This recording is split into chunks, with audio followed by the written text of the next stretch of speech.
Happy Sunday, y'all. Mila and I here. We got some work to do today, because what we're going to do, we have a call here in 10 minutes, and I am going to break it down for you live, a virtual wholesaling call to see how we provide an offer to an owner, so stay tuned. What we're going to do, for those of you that have asked, we're going to record a beginning to finish Facebook build-out video on how we personally run ads to get leads like the one that I'm about to call. So without further ado, let's jump into that phone call. Okay, so we're setting up. We're getting ready for this call. And I don't know if you guys know or if you personally record your own phone calls, but I think it's beneficial. If you can hear yourself talking, and I've posted some past ones that I've done, but you can break down the different nuances of communication styles, recognizing specific things that you should dive into further. And in the meantime, let's try to lock up this one that we're gonna jump on the phone call with. But first, we need to, crack a cold one. Monster Energy. The drink of closers everywhere. Hey, Jill. Hi. Hey, it's Carter here. We had spoke yesterday afternoon. Normally kind of how the second calls go, Jill, is I just dive into a few questions on the place just so we can get a better assessment. And then what I do while we're on the call, I'm just going to be typing out stuff to Bryan, who's he's my business partner, but he also handles all the basically the back end remodeling, financing of the properties. And then he shoots a number back to me so I can provide it to you guys pretty much on the spot. In regards to the neighborhood, but the immediate neighbors, are those rental properties or are they owner occupants? Single family, they live in them. Really nice people though. Owners. Okay, perfect. They're good people. And then the next question that I had is, as far as landscaping on the place, has anything been done in the last 5 years? No, it really doesn't need anything. It's got a couple trees, some type of evergreen bushes in the front and on the side. Now, as far as the kitchen, I know you guys have owned it for roughly speaking 10 years, or Jill has owned it for 10-ish years or so. Have you updated the kitchen cabinets, the counters, the whole kitchen's redone. It's redone. Completely. Okay. The downstairs full bath, completely redone. I put new ceramic tile on the floor, on the shower, new tub, toilet, sink. Actually, it's a whole new floor. Remember, you took the whole floor out? Oh yeah, I no gotta kidding. redo the whole floor in there, but the downstairs bathroom's not brand new, but Yeah. all updated. Okay. And do you know, Joe, when you had completed that remodel off the top of your head? When we bought the place. No, it was after we bought The bathroom, I thought we did right away when we... Oh, I don't know. I'm putting you on the spot. In nice shape, it's not wrecked or anything. Yeah.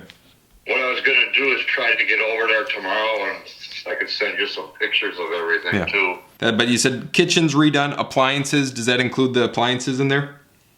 No, there was no appliances. Okay. So did you guys have to buy those? Electric stove in the basement, but I don't think you want it. Okay.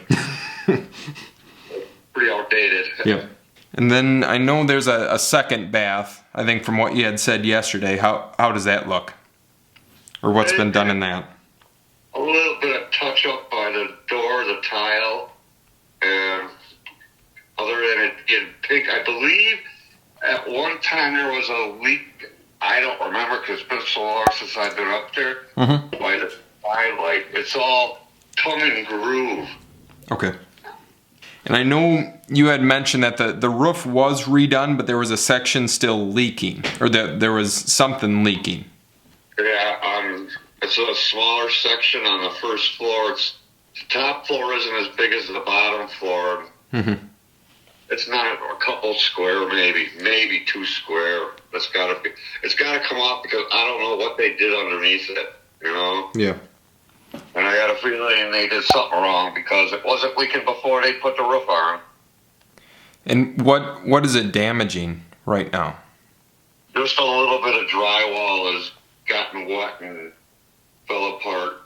I put a bucket up there, and I cannot find out where the leak is coming from. Mm-hmm. Let me do this because I've been taking notes, obviously, as we've been talking. I am going to, is it all right if I put you guys on hold for like, I don't know, 2 minutes, and then I have everything over to Bryan, and then he can kind of start figuring things out, and if there's other questions, I'll hop back on here really quick, but I'll put myself on mute for the next couple minutes, and then see what he says. Is that fair? Yeah.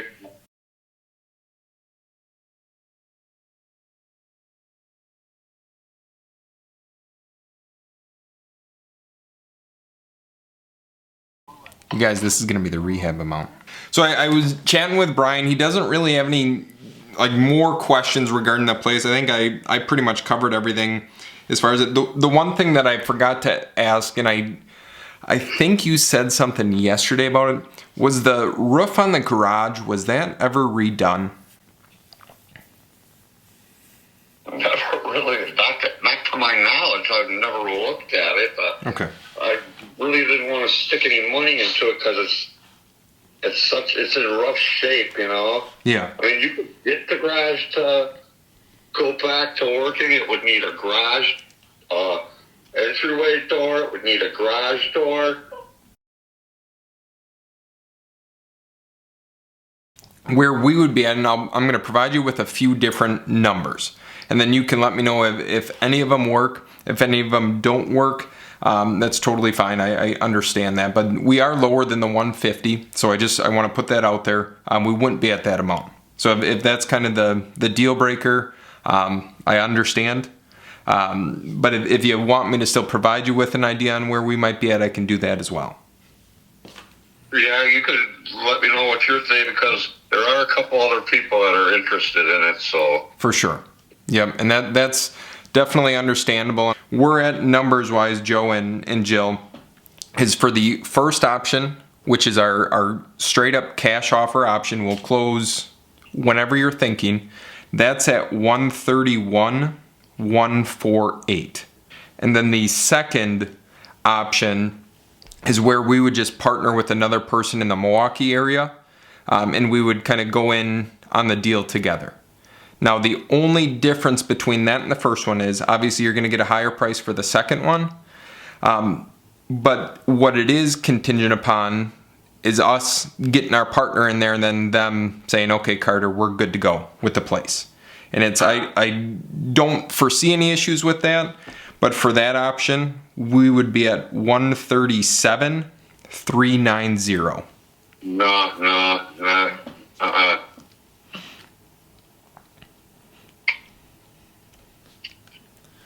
I wouldn't even think about it for that price. What price would make sense to you guys?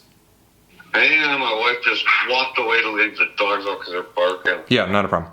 Like, it sounds like obviously you're in conversations with other people, which I always recommend, but and I'll give you a few tips as well after the call. If we can't put something together, then I'll throw some stuff your way just to make sure that you actually have someone who will kind of close on the deal. Well, I can tell you right now, I already got offered 140 for it. Yeah. And why didn't you take that? Well, let's go check it around, you know. Mm-hmm. And that's kind of a deal in that neighborhood, really. Yeah. We might have one for 150 coming too, so yeah. And did they show you that they had the money to purchase the place? Like the cash in their account? No, we were discussing it yet. We wanted to give everybody a chance here, you know. Yeah. Not to waste your time either, you know. For sure. And that's why, like, it's worst case scenario, like I said, we spend a little bit of time chatting on the phone and then it doesn't work, and I don't waste your time going over to the place and whatnot. But do you have a pen and paper nearby by chance? Because obviously it sounds like we're probably not going to be the option, but what I don't want to have happen to you guys is you go under contract or in an agreement with another company, and then a couple days before closing, and a couple days before you guys buy the place up near Hayward, then they're like, oh shoot, yeah, we're not going to be able to do this. So there's just like 3 things that I always recommend that owners write down and just obviously share with the people who are potentially going to be buying it to make sure that it's good to go. So if you have a pen and paper, I can tell you what those are. All set to go. Okay, so the first one being kind of what I alluded to already is I would just ask like any business or any company that to see it's called a proof of funds, which would show that they have the cash in their account or some form of cash or home equity or something that they're going to be using to purchase the place. And this is a very normal request. Right. Number two would be a non-refundable earnest money deposit. And why I always suggest that, and I always say probably $5,000 or $10,000 depending upon what you guys are comfortable with, because if for some reason Joe Schmo, the home buyer, whomever, comes in and they're like, okay, yeah, I'm good to go at this price, and then the worst case scenario happens that they're like, oh shoot, something happened in my life, at least you guys will walk away with that $5,000 or $10,000. So in a worst case scenario for being held up and so on and so forth. So that would be the second thing. And then the third thing is just to make sure that there's no further inspections or contingency. The recording got cut off at the very end when I was basically blowing up. I was setting landmines for the other investors about to come. You set the proof of funds, the earnest money, and no other inspections. Now, if the other investors balk at this idea, or they're like, no, I'm not doing that, then it puts us at the forefront. I told them, yeah, well, it doesn't sound like we're your best option. So then what do they do? Well, maybe they'll call us back, maybe they won't. It's not a big deal if they don't. Like I said, it's for us, it's a virtual deal. I walked through everything with them. I probably budgeted a little bit on the higher side, but we'll see how it goes. I hope you guys enjoyed this. I know that was an extremely long process, so I'm gonna probably cut it down, input all the valuable clips and information. I'll take out a lot of the fluff and the BS, but let's jump into some Facebook ads build right now so I can show you how to generate leads like this for yourself. Okay, what is good? Facebook ads tutorial beginning right now. But if you have questions, comment on the video. Please let me know because I don't want you to be confused by anything. This shouldn't be too complicated, and I know I've done other videos on the Facebook ads tutorials, so watch those. Please check out the channel, like and subscribe to the videos. It helps tremendously as we grow this channel out. But you can see right here, 7 conversions in a matter of 10 days. Some of these don't work as well. Let's go into this one right now. We have 2 leads right here from this video in a matter of 10 days. Nothing crazy, nothing out of this world. But what we're gonna be doing first is setting up 2 different campaign types. Actually, the only thing I want you guys to worry on right now is setting up the first initial campaign that it's going out to a cold audience. So you can see here, I have cold conversion targeting, and then I have cold video advertising.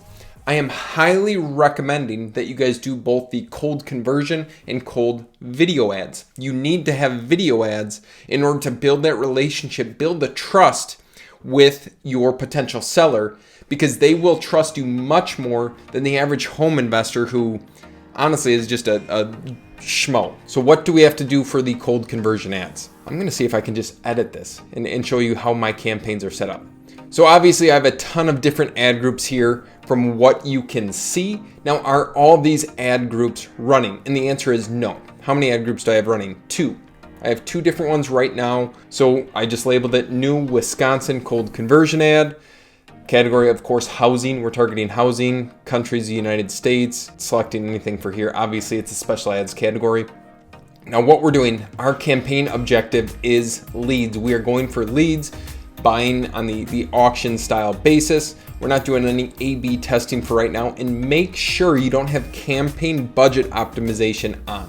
Make sure that's off. Now I'm gonna go into our ad groups for this campaign. We're running for leads, we're running for conversions on these specific ones, on this specific ad set, at a very low budget to start until we start getting results. So as you can see here, this ad is like significantly outperforming this one. I have $20 per day here, $15 per day, but we're at $28 per conversion, 92 per conversion. That's insane. That's like ridiculous. Okay, this is what the inside of the ad set looks like. So we are obviously pushing it to a website. I have my pixel, I have my conversion event tracking set up, which I need you guys to do so you can properly track these things. If you're using Carrot, it doesn't matter too much. Let me show you why. Within Carrot, you have all these different campaigns that you can run. So if you look at this new warm ad conversion target, for 240 clicks, we're getting about 7 leads. Wisconsin house buyer Facebook campaign, for 564 clicks, we've gotten 22 leads, 1 deal. We're averaging about 1 deal per 15 leads, which isn't the greatest, but we're working with it right now. You guys have to give me some slack. I'm testing a crap ton of stuff right now. We're optimized for conversions. We're tracking conversions in this cold campaign. We don't want dynamic creative on. We don't want any of this crap on. Daily budget started at $10. Don't do anything crazy. That would be $10 for 30 days, $300 for this one campaign. That's extremely cheap. I honestly think if you have multiple different ad campaigns set up like I suggest you do, then obviously it'll be a little bit more costly, but I think we might spend $1,500 to $2,000 a month on Facebook ads, which is minimal. Now, locations. This is what is extremely important. So I am targeting, and I'll show you. So you can see here, this is the part of Wisconsin that I am targeting for our ads. Now, what I have found with Facebook advertisement, which is extremely important to note, is Facebook ads, the larger the scale that you have, say the larger the area, I should say, the more conversions you will get at a cheaper rate. The same goes for Google advertising.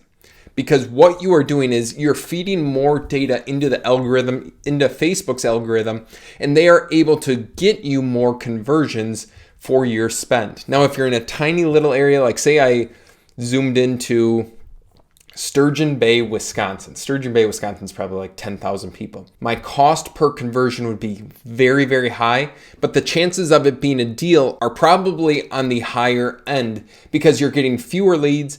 The more leads that come in, the higher likelihood you are to convert, especially in those smaller areas. You can't adjust any age metrics for the housing category, can't adjust any genders.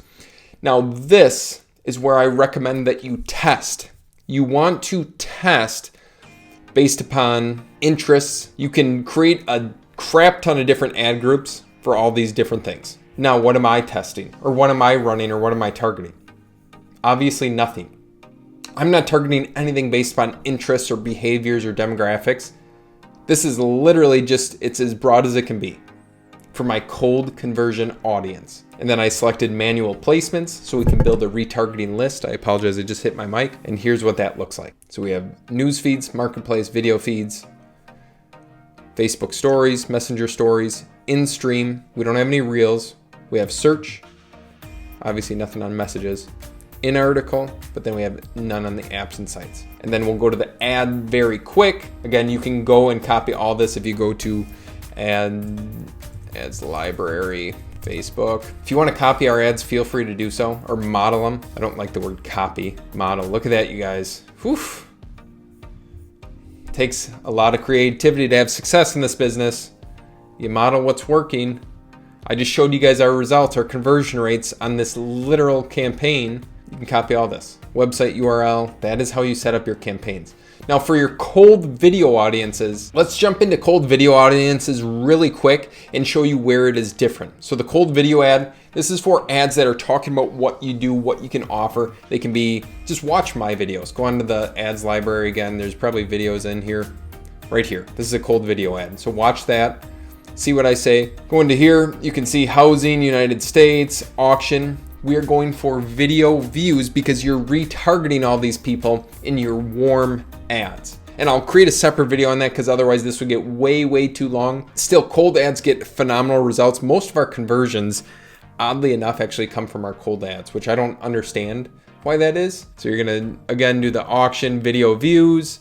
We can go into the ad set really quick. So now you can see here, interest, I'm targeting employment as an interest in this one. In this campaign, I'm not targeting anything. It's wide open. It's just like my other cold conversion campaign, but I want to show you guys how do we figure out if our video views campaigns are working. We're gonna go to video engagement and the quick numbers for this. So this has been April. So we've received 7,500 people have watched this to completion for the cost of $2,430. Now what I do to figure out our cost per completion, let's take $2,430 divided by the amount of views, 7,503, 32 cents. 32 cents it's costing us for one person to view it to 100%. And that video is 4 minutes long. It's a pretty good return on investment. So that is going to wrap the video, you guys. I hope you found the information valuable and intriguing in this episode of Day in the Life of a Real Estate Investor.